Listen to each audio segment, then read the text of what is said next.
सुप्रभात बच्चों। Online class में आपका स्वागत है। मैं आपके समक्ष हिंदी व्याकरण बुक अध्याय संख्या 24 और इस अध्याय का नाम है चित्र वर्णन। आज हम लोग जानेंगे चित्र वर्णन के बारे में। चित्र वर्णन का क्या तात्पर्य है? चित्र वर्णन, पहले चित्र को बारीकी से देख लेना चाहिए। चित्र में नजर आ रही मुख्य बातों को बिंदुओं में लिख लेना चाहिए। जो चित्र में आपको मुख्य बातें दिख रही हो उसे लिख लेना चाहिए। चित्र में दिखाई दे रही वस्तुओं का वर्णन करते समय अपनी कल्पना के रंगों को भरना चाहिए। चित्र में दिखाई दे रहे व्यक्तियों के मुख के हाव भाव के आधार पर चारित्रिक विशेषताएं, सुख दुख व आशा निराशा का वर्णन करना चाहिए। यदि किसी महापुरुष अथवा चर्चित व्यक्ति का चित्र है तो उस व्यक्ति के प्रति निजी विचारों, भावों को प्रस्तुत किया जा सकता है।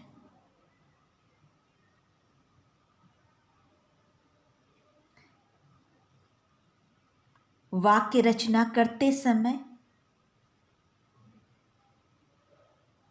भाषा को सुंदर बनाकर लिखना चाहिए।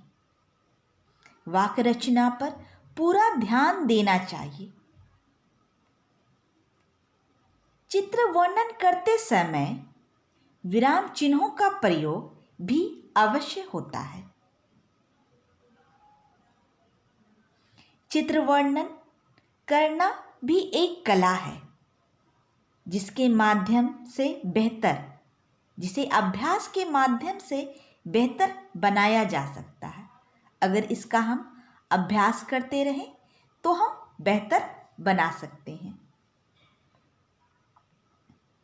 एक बात का विशेष ध्यान रखना चाहिए कि चित्र वर्णन करते समय अतिशयोक्ति का सहारा ना लिया जाए, अन्यथा अस्वाभाविक चित्र अर्थ का अनर्थ भी कर सकता है। चित्र वर्णन का तात्पर्य है चित्र देखकर उसके बारे में अपने भाव प्रकट करना। इसमें कोई एक चित्र होता है,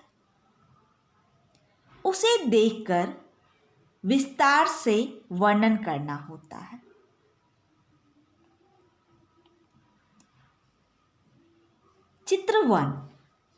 चित्रवर्ण में आपको क्या दिखाई दे रहा है, इसे ध्यान से देखिए। तो सबसे पहले ये चित्र एक पार्क का चित्र है। इसमें क्या क्या दिखाई दे रहे हैं? इसमें दिखाई दे रहे हैं कि इस पार्क में रंग बिरंगे फूल हैं। इस चित्र में कई बेंचें लगी हुई हैं जिसमें लोग बैठे हुए हैं, कुछ बच्चे फुटबॉल खेल रहे हैं। एक झूला लगा है, कुछ बच्चे झूला झूल रहे हैं। एक स्लाइड लगा हुआ जिसे कहते हैं, हिंदी में कहते हैं फिसलन पट्टी। एक फिसलन पट्टी लगी हुई है जिस पे कुछ बच्चे फिसल रहे हैं। एक फव्वारा भी है। पार्क में एक फव्वारा भी है। कुछ बच्चे फव्वारे का आनंद ले रहे हैं। पार्क में एक छोटी सी झील भी है, उसमें पैडल वाली नाव है। कुछ बच्चे नाव में बैठे हैं। इसी प्रकार आपको चित्र देखकर उसका विस्तार से वर्णन करना होता है। तो अब हम इसे विस्तार से वर्णन कैसे करेंगे? तो हम इसे विस्तार से क्या लिखेंगे? यह एक पार्क का चित्र है। पार्क में रंग बिरंगे फूल खिले हैं। कुछ बच्चे झूला झूल रहे हैं। पार्क में कुछ बेंचें बनी हैं।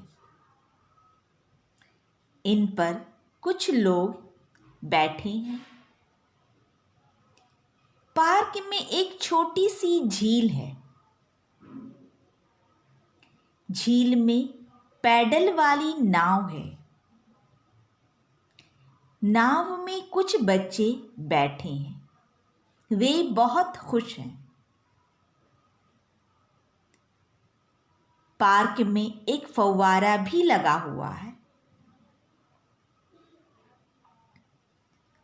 उसे देखकर बच्चे प्रसन्न हो रहे हैं।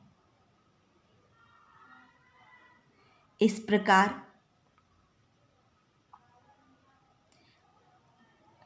चित्र के हाव भाव को भी प्रकट करना होता है।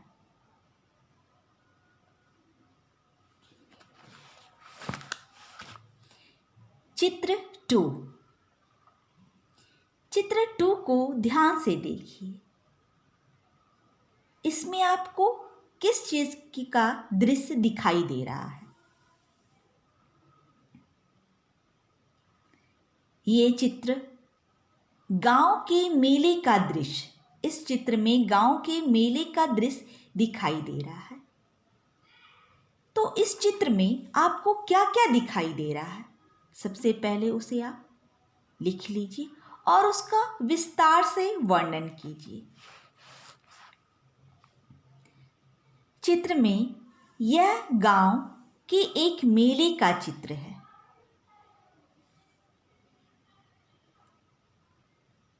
मेले में अनेक दुकानें लगी हैं। एक मदारी बंदर बंदरिया का खेल दिखा रहा है। मेले में एक बहुत बड़ा झूला लगा है। उस पर बच्चे और औरतें झूला झूल रहे हैं। गुब्बारे वाला गुब्बारे बेच रहा है।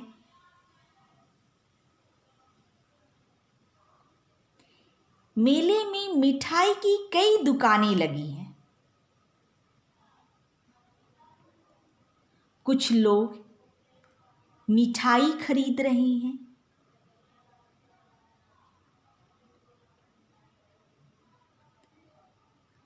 मेले में एक सर्कस भी लगा है। मेला देखकर सभी लोग प्रसन्न हो रहे हैं। मेला देखकर तो सभी लोग प्रसन्न होते ही हैं। तो मेले में एक सर्कस भी लगा हुआ है। मेला देखकर सभी लोग प्रसन्न हो रहे हैं। इसे आप और अच्छे से विस्तार कर सकते हैं।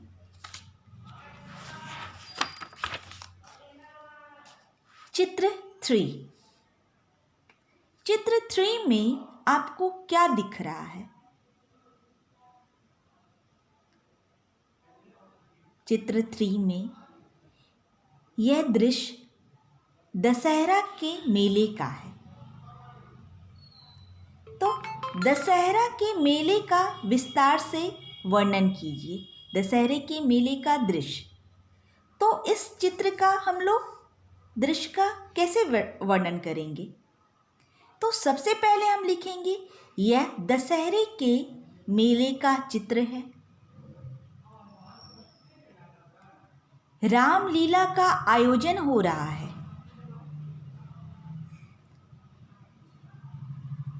रावण का विशाल पुतला बना है। मेले में झूले लगे हैं।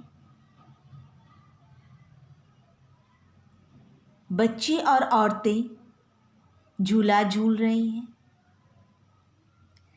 कुछ बच्चे मिठाई खा रहे हैं।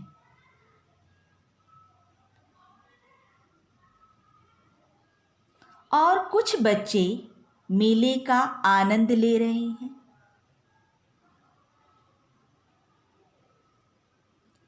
दशहरा प्रतिवर्ष आसीन माह की 10वीं को बड़े ही धूमधाम से मनाया जाता है। दशहरे को बुराई पर अच्छाई के जीत के दिन के रूप में मनाया जाता है।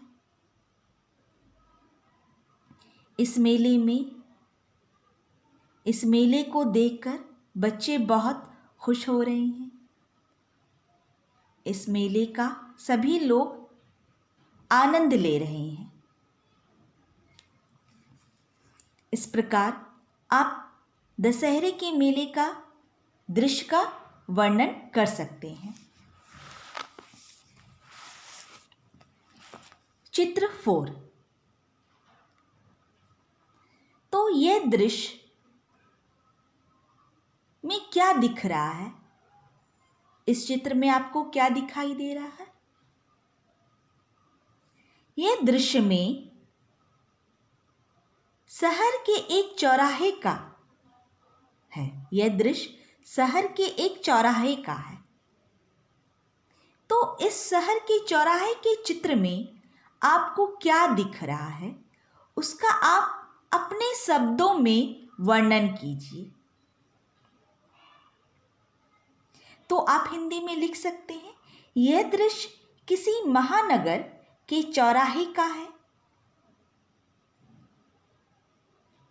तो आप इसे विस्तार से लिख सकते हैं, यह दृश्य किसी महानगर के चौराहे का है।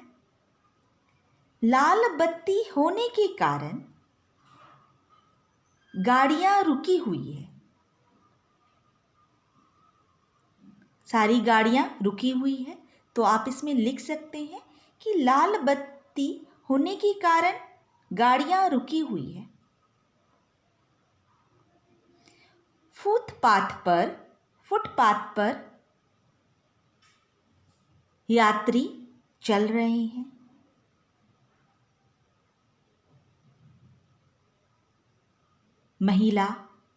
कुछ महिलाएं फुटपाथ पर चल रही हैं। रिक्शा चालक अपनी रिक्शा चला रहा है।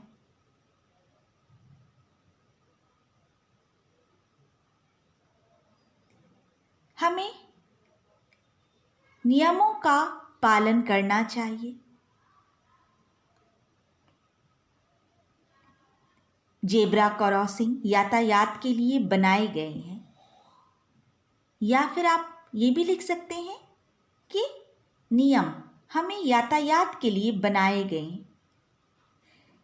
नियमों का पालन ना करने से ही दुर्घटना होती है। तो अतः हमें नियम का पालन करना चाहिए। कुछ लोग हरी बत्ती होने का इंतजार कर रहे हैं।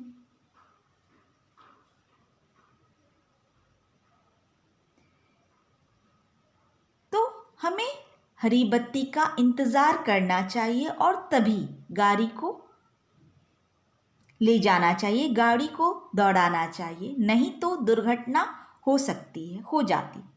अतः वाहन चलाते समय यातायात के नियमों का पालन करना चाहिए, नहीं तो दुर्घटना हो सकती है।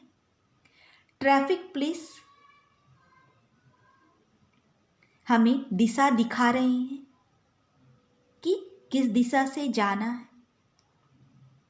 फुटपाथ पर आइसक्रीम वाला आइसक्रीम बेच रहा है। फुटपाथ पे आइसक्रीम वाला आइसक्रीम बेच रहा है। कुछ बच्चे आइसक्रीम खरीद रहे हैं। कुछ फुटपाथ पे कुछ सामानें बिक रही हैं। कुछ लोग खड़े हैं, देख रहे हैं। इसी प्रकार हमें फुटपाथ के शहर के चौराहे का चित्र का वर्णन करना चाहिए। स्टूडेंट्स, आज का होमवर्क है चित्र 3 दशहरा के मेले का दृश्य। चित्र 4 शहर के चौराहे का चित्र। ये दोनों चित्र का वर्णन अपने शब्दों में कीजिए। Thank you.